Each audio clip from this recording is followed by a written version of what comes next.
Salut à toi, bienvenue sur My Way Finance. Aujourd'hui, une vidéo dans laquelle je vais te parler du projet Stellar. Je vais te donner ses supports et ses résistances suivant les points pivots de Fibonacci. Tu pourras d'ailleurs les prendre pour tes propres objectifs si tu as de l'XLM en portefeuille. Je vais te raconter très succinctement son histoire et ensuite je vais te donner ma position. C'est parti.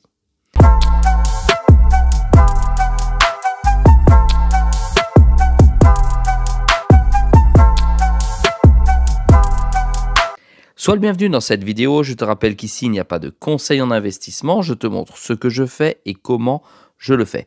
Ici, nous parlons du projet Stellar avec sa crypto XLM qui est en 15e position, qui vaut 25 centimes aujourd'hui avec un market cap de 7 milliards 8 pour une offre en circulation de 30 milliards 7 et pour atteindre un objectif total de 50 milliards. Alors, c'est une crypto-monnaie, d'accord? Je vais faire très vite, je vais te montrer ça. C'est une crypto-monnaie qui est sortie, d'accord, en 2014. C'est-à-dire que c'est une très très vieille crypto-monnaie.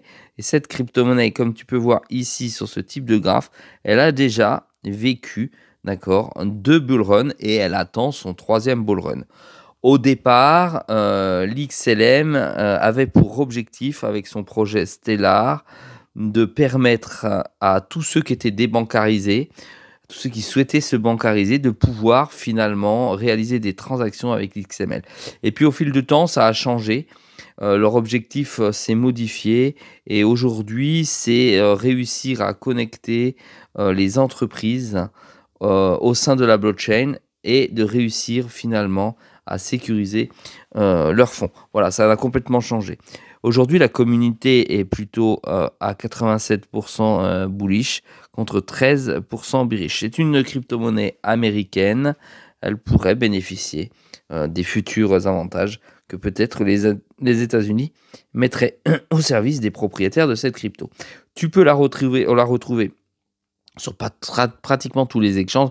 Tu vois, il y a du MEX, il y a du KuCoin, il y a du Get.io, il y a du Binance, il y a du Coinbase, de l'OKX, voilà, du BitGet, je ne sais plus si je l'ai déjà dit. Voilà. En ce qui concerne son programme de verrouillage, tu vois là, tu es ici, et ben c'est fini, c'est jusqu'en 2023.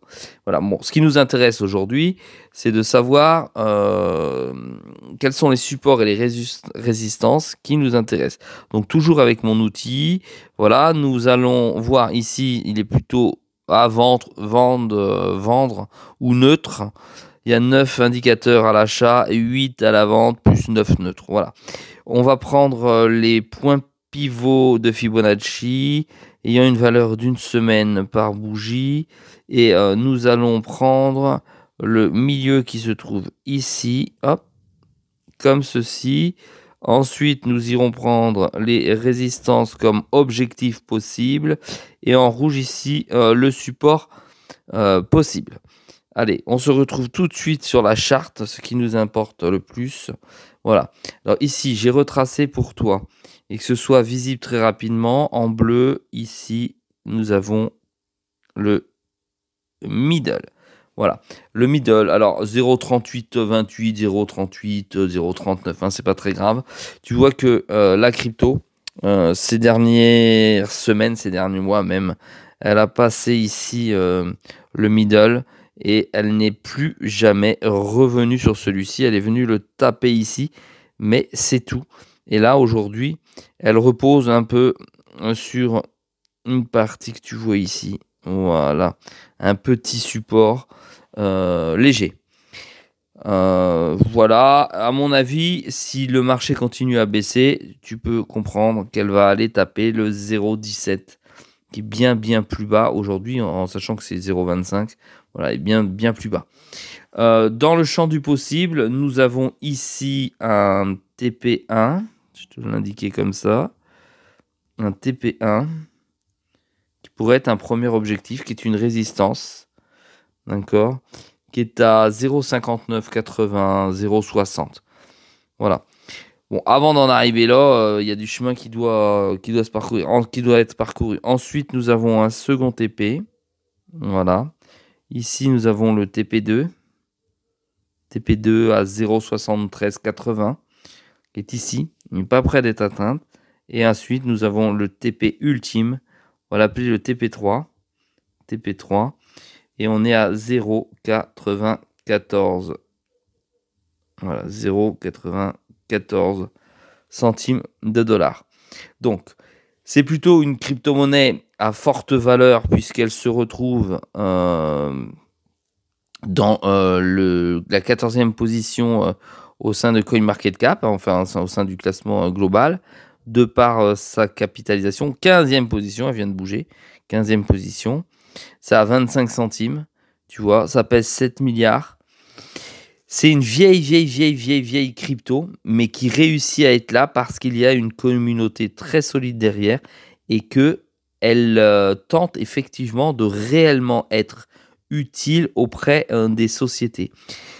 J'ai l'impression qu'elle arrive à interconnecter les sociétés entre elles et que ça avance petit à petit, mais que ça semble possible. C'est un projet qui m'a l'air, heureusement ou malheureusement, plus solide que le Casper, le CSPR, je ne sais pas si tu te souviens, que j'avais en portefeuille et que j'ai liquidé. Voilà, donc tu as les objectifs possibles. Aujourd'hui, je ne suis pas positionné sur le XLM.